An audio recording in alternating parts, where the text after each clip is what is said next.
నా నుదుటి మీద వారు చేసిన గాయం, నా నుదుటి మీద వారు చేసిన గాయం దేవుడి దయతో అది ఇక్కడ తగలలేదు, అది ఇక్కడ తగలలేదు. అంటే దాని అర్థం దేవుడు మీ బిడ్డ విషయంలో ఇంకా పెద్ద స్క్రిప్టే రాశాడు అని చెప్పి దాని అర్థం.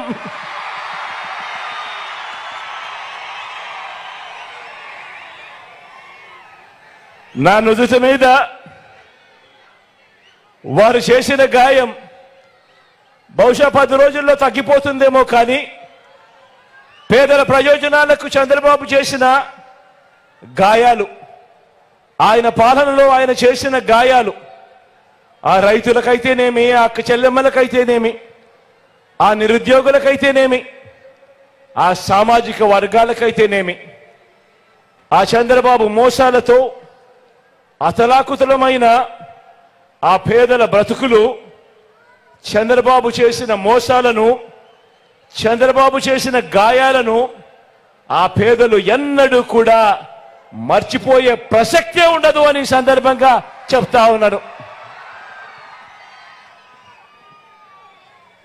గాయపరచడం, మోసం చేయడం, కుట్రలు చేయడం చంద్రబాబు నైజమైతే, మీ ఇంటింటికి మంచి చేయడం మీ బిడ్డ నైజం అని చెప్పి కూడా ఈ సందర్భంగా గర్వంగా చెప్తా ఉన్నా.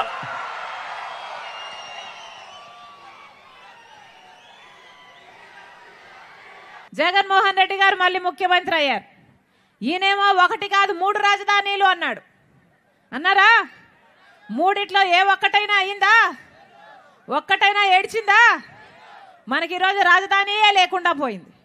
పక్కన బెంగళూరు ఉంది, హైదరాబాద్ ఉంది, చెన్నై ఉంది, అందరికీ అన్నీ ఉన్నాయి. మనకేముంది? చేతిలో చిప్పు ఉంది. మనకేముంది? గుండు సున్నా మిగిలింది. అందుకే ఎవరికి ఓటేస్తున్నామో ఆలోచన చేసి ఓటు వేయండి. ఓటు అనేది మీ చేతిలో ఉన్న ఆయుధం. 5 సంవత్సరాలకు ఒక్కసారి మాత్రమే వచ్చే ఆయుధం.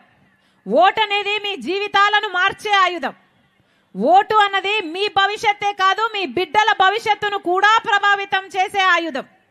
అందుకే ఓటు అన్నది సక్రమంగా వేయకపోతే మీరు బానిసలు కావడమే కాదు, మీ బిడ్డలను కూడా బానిసలు చేస్తున్నట్టే. అందుకే ఓటు వేసేటప్పుడు ఆలోచన చేసి ఓటు వేయండి అంటున్నాం. ఎవరు మాత్రం ఏ ఉద్ధరించారు? చంద్రబాబు గారికి అధికారం ఇచ్చి చూసాం, జగన్మోహన్ రెడ్డి గారికి అధికారం ఇచ్చి చూసాం. ఎవరేం చేశారు? అన్నా ఇంతమంది రైతులున్నారు, ఇక్కడ రైతులున్నారా? రైతులున్నారా? ఎట్లా ఉందన్నా వ్యవసాయం? బాగుందా? మద్దతు ధర ఉందా? రాజశేఖర రెడ్డి గారు ఉన్నప్పుడు ఎట్లా ఉండే? రాజశేఖర రెడ్డి గారు ఉన్నప్పుడు రైతే రాజు, రైతును నెత్తిన పెట్టుకున్నాడు రాజశేఖర రెడ్డి గారు. రుణమాఫీ చేయలేదా రాజశేఖర రెడ్డి గారు? రాజశేఖర రెడ్డి గారు ఉన్నప్పుడు మద్దతు ధర లేదా? రాజశేఖర రెడ్డి గారు ఉన్నప్పుడు పెట్టుబడి తగ్గించలేదా? రాజశేఖర రెడ్డి గారు ఉన్నప్పుడు డ్రిప్ కోసం సబ్సిడీ అయితేనేమి, ఇన్పుట్ సబ్సిడీ అయితేనేమి, పంట నష్టపోతే పంట నష్టపరిహారం అయితేనేమి, యంత్రాల మీద సబ్సిడీ అయితేనేమి, ఇలాంటి ఎన్ని ఉన్నాయి. అందుకే కదా ఆ రోజు వ్యవసాయం పండుగ అయింది. మరి ఇప్పుడు ఎలా ఉంది వ్యవసాయం? అన్నా వ్యవసాయం ఎలా ఉంది? కనీసం మద్దతు ధర కూడా లేదు. కనీసం డ్రిప్ వేసుకుందామంటే డ్రిప్ మీద సబ్సిడీ కూడా లేదు. పంట నష్టపోతే పంట నష్టపరిహారం చెల్లించే దిక్కే లేదు. మొత్తం రైతులంతా అప్పుల పాలైపోయారు. ఆత్మహత్యలు చేసుకుంటున్నా కూడా అసలు పట్టించుకునే దిక్కే లేకుండా పోయింది. ఇదేనా వ్యవసాయం అంటే? ఇప్పుడు వ్యవసాయం పండుగ కాదు, వ్యవసాయము దండగా అయిపోయింది. ఏం చెప్పాడు జగన్మోహన్ రెడ్డి గారు? 3,000 కోట్లతో ఒక ధర స్థిరీకరణ నిధి ఏర్పాటు చేస్తానన్నాడు జగన్మోహన్ రెడ్డి గారు. 3,000 కోట్లతో ఒక ధర స్థిరీకరణ నిధి ఏర్పాటు చేస్తానన్నాడు జగన్మోహన్ రెడ్డి గారు. దాంతో ఏ రైతు నష్టానికి అమ్ముకునే అవసరం లేకుండా 3,000 కోట్లు ప్రతి సంవత్సరం నేను పక్కన పెడతానన్న జగన్మోహన్ రెడ్డి గారు ఎన్నిసార్లు 3,000 కోట్లు రైతుల కోసం పక్కన పెట్టారు? ఉందా మద్దతు ధర? మరి ఎందుకు ఇవ్వలేదు మద్దతు ధర? ఇంకేం చెప్పాడు? మేనిఫెస్టోలో 4,000 కోట్లతో పంట నష్టపోతే పంట నష్టపరిహారం కింద పక్కన పెడతానన్నాడు ప్రతి సంవత్సరము జగన్మోహన్ రెడ్డి గారు. ఒక్క సంవత్సరమైనా పంట నష్టపోతే పంట నష్టపరిహారం ఇచ్చారా? ఏమన్నా ఇచ్చారా? ఇస్తే రైతులు ఎందుకు ఆత్మహత్యలు చేసుకుంటారు? ఇదేనా వ్యవసాయం అంటే? ఇంతమంది ఉన్నారు, అక్క చెల్లెలు ఇంతమంది ఉన్నారు. ఏమ్మా ఎలా ఉంది బ్రతకెట్లా ఉంది తల్లి? ఎలా ఉందమ్మా? రాజశేఖర రెడ్డి గారు ఉన్నప్పుడు రేషన్ సరుకులు 11 ఇచ్చాడు, అవునా? జగన్మోహన్ రెడ్డి గారు ఎన్ని ఇస్తున్నారు? 2 3 తల్లి? 2 సరిపోతున్నాయా? నూనె ధర, చక్కెర ధర అన్నీ పెరిగిపోయాయి. గ్యాస్ ధర, పెట్రోలు, డీజిల్ అన్నీ పెరిగిపోయాయి. ఆర్టీసీ ఛార్జీలు 5 సార్లు పెంచారు, కరెంటు ఛార్జీలు 7 సార్లు పెంచారు. మరి ఇల్లు ఎలా గడవాలి? ఏమ్మా ఇల్లు ఎలా గడుస్తుంది తల్లి? ఏం చెప్పారు జగన్మోహన్ రెడ్డి గారు? అమ్మ ఒడి పథకం కింద 15,000 చొప్పున ప్రతి మహిళకు 2 బిడ్డలకు ఇస్తానన్నారు కదా, వస్తున్నాయా? 30,000 వస్తుందా? ఒక్క బిడ్డకు వస్తుంది. అంటే ఏంటన్నా, ఇంకో బిడ్డ దత్తత ఇయ్యాలా? ఇంకో బిడ్డను ఇచ్చేస్తామా? దత్తతకి ఇచ్చేస్తామా? లేకపోతే చంపేసుకుందామా? ఏం చేసుకుందాం? ఆ బిడ్డను ఏం చేసుకోవాలి? జగన్మోహన్ రెడ్డి గారు సమాధానం చెప్పాలి. బటన్ నొక్కుతున్నాం అంటున్నారే జగన్మోహన్ రెడ్డి గారు. బటన్ నొక్కి డబ్బులు ఇస్తుంటే ఆ డబ్బులు దేనికి సరిపోతున్నాయమ్మా? దేనికైనా సరిపోతున్నాయా? ఆఖరికి అన్ని ఖర్చులు పెరిగిపోయి మద్యం బాటలు కూడా పక్క రాష్ట్రంలో 60 రూపాయలు ఉంటాయి, ఇక్కడ ఎంత ఉందన్నా? 200 250 250. ఆఖరికి అన్ని ధరలు పెంచేసి మనకిస్తున్నదేమో ఇంత 15,000, తీసుకుంటున్నది ఎంత? 40,000. అంటే ఒక చేత్తో మట్టి కుండని ఇస్తున్నారు, ఇంకో చేత్తో వెండి కుండని తీసుకుంటున్నారు. బాగుందా? ఇది కదా జరుగుతున్నది. ఏం చెప్పారు జగన్మోహన్ రెడ్డి గారు? పూర్తి మద్యపాన నిషేధం చేస్తానని మీ అక్క చెల్లెలు అని తిరుగుకుంటూ చెప్పాడు కదా జగన్మోహన్ రెడ్డి గారు. ఇలాగే నేను కూడా bye bye campaign, bye bye Babu campaign నడుపుతూ నేను కూడా ఇలాగే మైకు పట్టుకొని జగన్మోహన్ రెడ్డి గారికి ఓట్లేయండి, పూర్తి మద్యపాన నిషేధం చేస్తాడు జగన్మోహన్ రెడ్డి గారు అని చెప్పిన దాన్ని నేనే. అయిందా అన్నా మద్యపాన నిషేధం? ఇప్పుడు మద్యపాన నిషేధం కాలేదు కదా, సర్కారే మద్యం అమ్ముతుంది. బయట వాళ్ళు ఎవరు అమ్మటం లేదు, స్వయంగా సర్కారే మద్యం అమ్ముతుంది. జగన్మోహన్ రెడ్డి గారే మద్యం అమ్ముతున్నారు. ఏమమ్ముతున్నారు?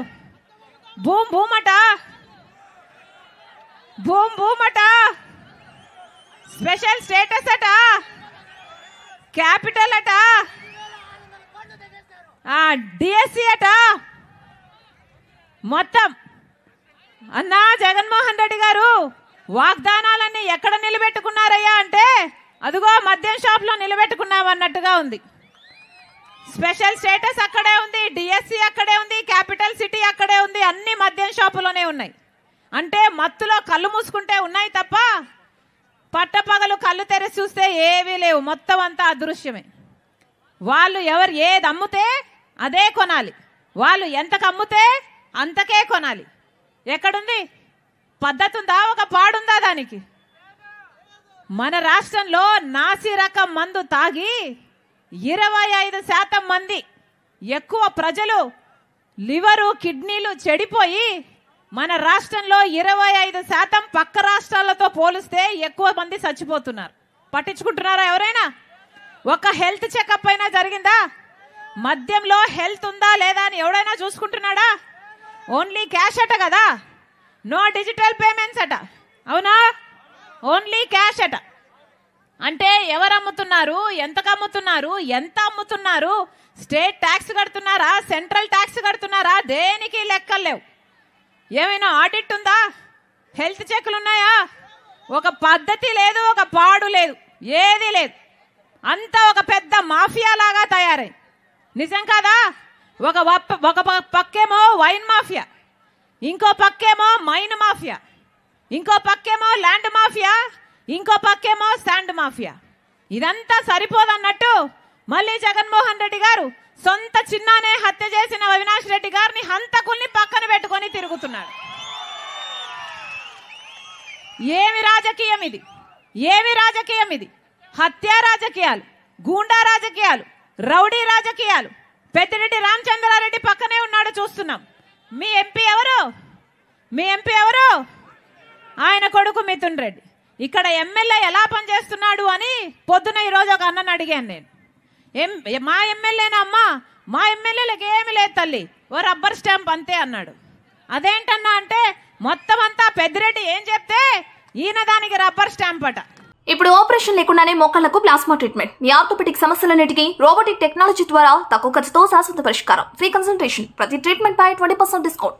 ఈ ఆఫర్ కొద్ది రోజులు మాత్రమే. త్వరపడండి. V9 hospitals 9281465842.